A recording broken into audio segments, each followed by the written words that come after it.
I'll read the second question. If you have a conscious problem, can its deep-rooted source be identified during pratyahara? Okay, let's try that one.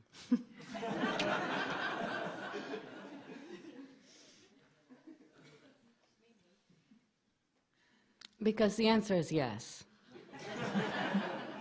No, really the answer is yes. Pratyahara is the stage of meditation where basically we sort things out. That's what it's about.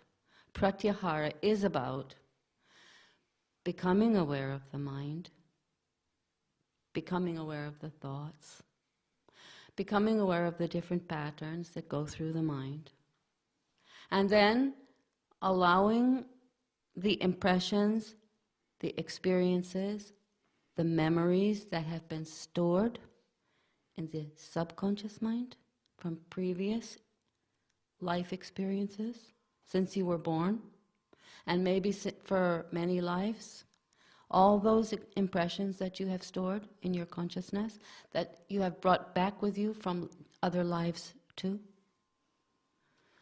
Pratyahara is about letting those come up and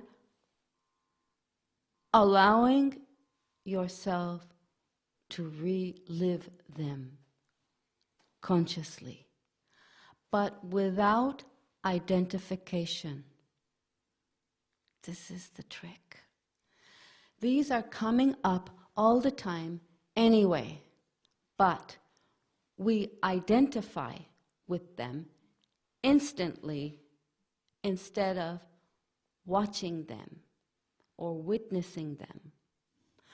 As soon as you identify with a memory, with a thought, with an impression from your mind, you are lost in that. And you begin to project that also outside into the world.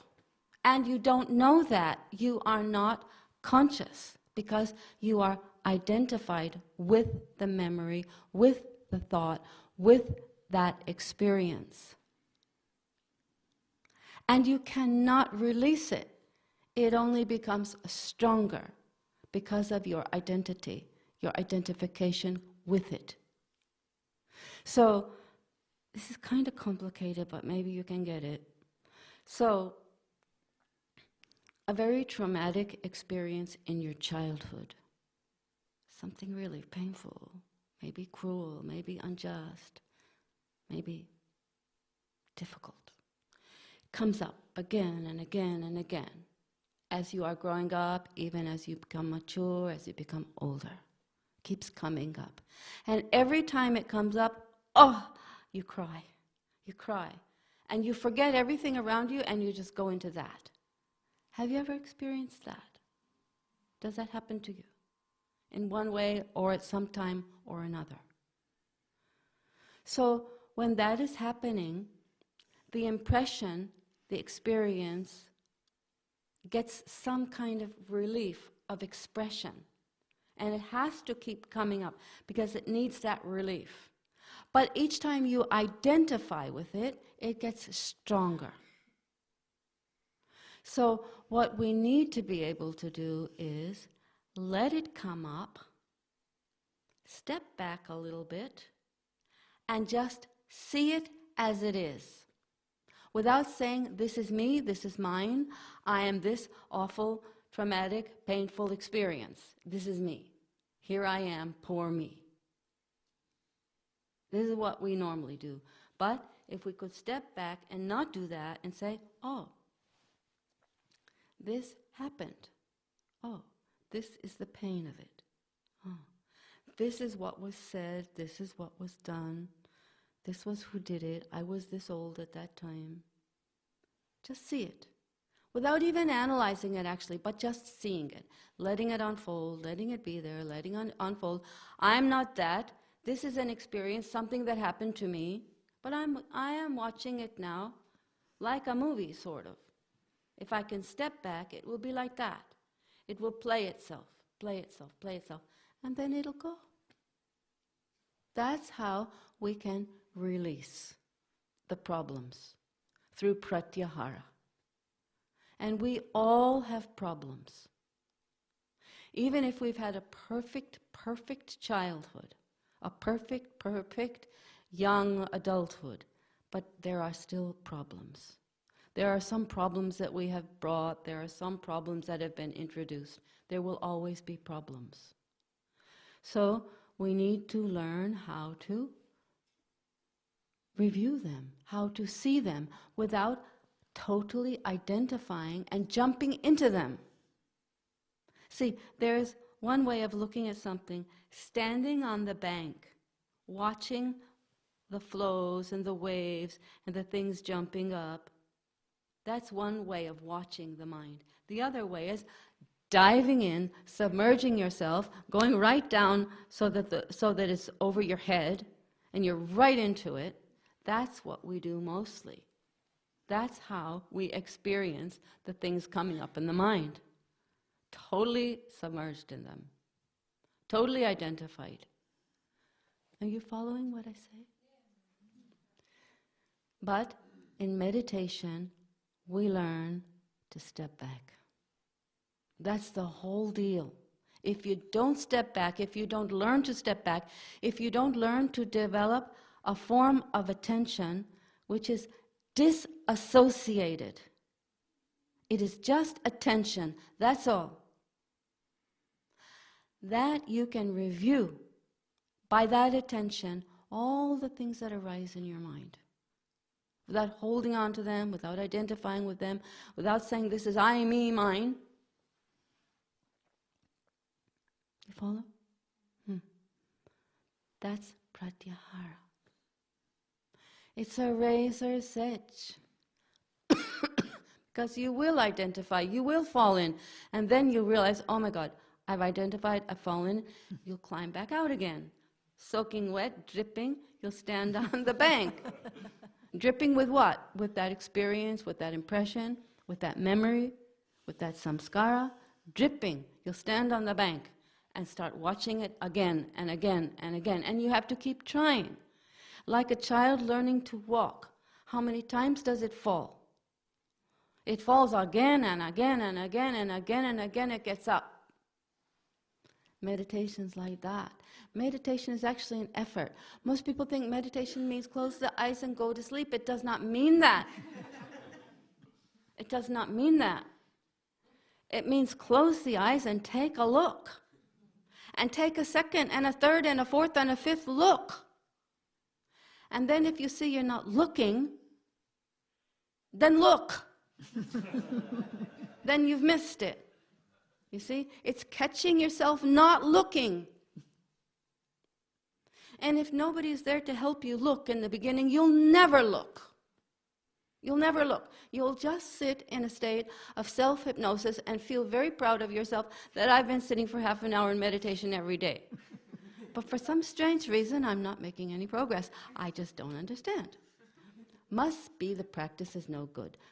Must be that teacher is no good. Must be that mantra I've been given, it doesn't work. Because I'm not progressing. People will say that. You know why they're not progressing? Now do you know? Can you guess? They're not looking. They're not looking. You know what meditation means in yogic terminology? There's a word for it. The word is dhyana. D-H-Y-A-N-A. Dhyana. Have you heard the word? Do you know what it means? It does not mean meditation. Meditation is some funny word. Meditation really doesn't mean anything at all. You can get misled by that word. What does dhyana mean? Do you know? Does anybody know? Nobody knows. Wow. All yoga teachers here.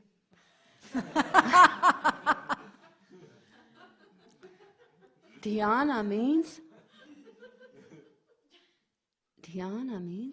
attention. Attention. Attention. Yeah. Close your eyes and attention. Not close your eyes and go to sleep. That is not it. That is not it. Close your eyes and pay attention. That's meditation. And that's pratyahara. When you close your eyes, when you pay attention, what do you see? What?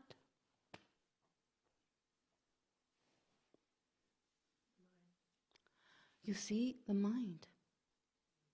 And then what? You see the mind. Then what? What? You have been practicing what? What? Everything that's ever been imprinted. She's given us a stereotype answer. Everything that's ever been imprinted there. But what does that mean to you? Of what? What is it? These are words, these are terms, but what are they to you?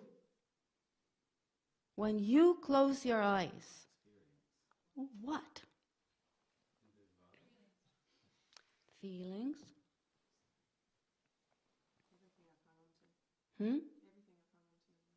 Everything I've hung on to? Past experiences? Come on, what? More. Samskaras? But you also go to a separate place. That isn't, you don't, in meditation, you go to the central place of who you are, your life, to be able to sit in that and then see that happening and know you're not it. That's my experience. And I'm very new. Yes, you go to a central place, but it is a place of an important quality.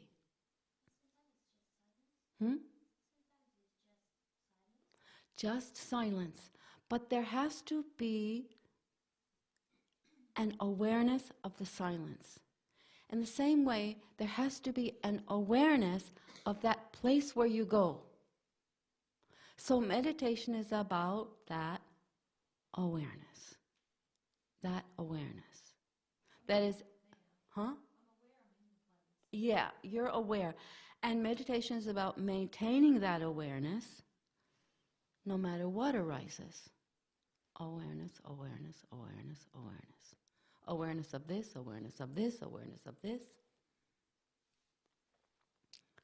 What will happen is those problems we were in the question, those problems, they'll start coming up. Because they actually want to come up. And at the same time, they don't want you to resolve them too. So they hide a little. They play a little bit hide and seek. But they will come. You will see them. And you will resolve them if you can maintain that dissociated awareness.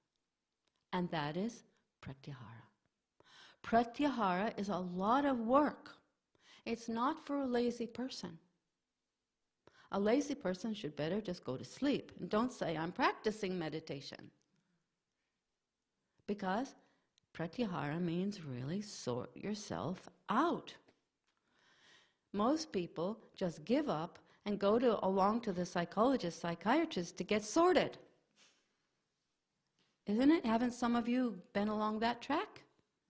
I don't know what to do, I don't know how to do, I can't handle it, so off I take myself to the psychologist, to the psychiatrist, sit down there and say, you handle it for me. Right? Haven't some of us done that? Or not? Have some of us done that? We have. Oh. But Pratyahara means sit yourself down and become your own psychologist, become your own psychiatrist. Let the problems come up. Let them come. See them. See this one, see this one, see this one. See the whole thing. Let the whole thing unfold in front of you. In the same way that you would tell your whole problems of your whole life to the psychologist and psychiatrist. Isn't it true? And the psychologist, the psychiatrist, doesn't have any personal interest except for what you're going to pay him at the end of the session. Right? So he's able or she's able to just listen, knowing that that's going to come from your pocket at the end. That's okay. They'll listen. In the same way, you have to be prepared to sit and watch and listen to what comes up in your mind. That's how you can sort the problems. And if you don't, then you will go on projecting those problems in your outer life and seeing them everywhere you may go. Everywhere you go, you'll take them with you. And guess what? They'll be there waiting when you get there. Some people go on changing house, go on changing job, go on changing partner, thinking, I'll get rid of my problems. The problem is my house. The problem is my job. The problem is my partner. The problem is that child. I wish it would grow up. But the problem is in my mind. And I'm projecting it into the world around me in my life. And I'm seeing it again and again and again. How strange. But isn't it true? There's only one way around this. Changing the job won't help, changing the house won't help, changing the partner won't help, changing the dog won't help. But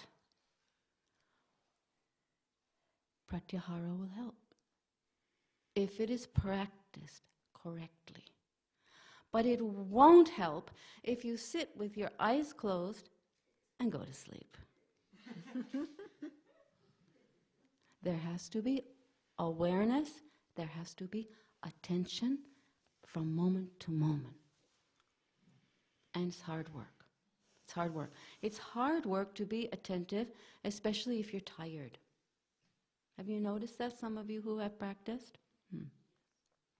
So, in order to become an advanced practitioner, a person who really does progress, you have to gear your life for it. That's what you have to do. You have to gear your life so that you can practice at the right time without being tired, without being full in the tummy, without having too much, your head swamped with too many previous activities, all these things. Well, time's up.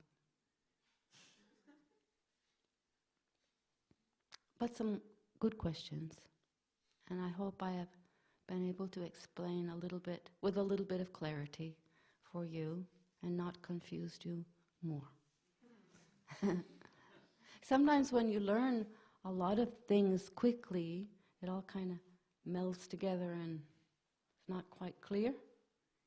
So your yogic studies course is a bit like that. You are introduced to so many things, so much knowledge, so many ideas so fast. So it's important to keep a clarity in all the different subjects and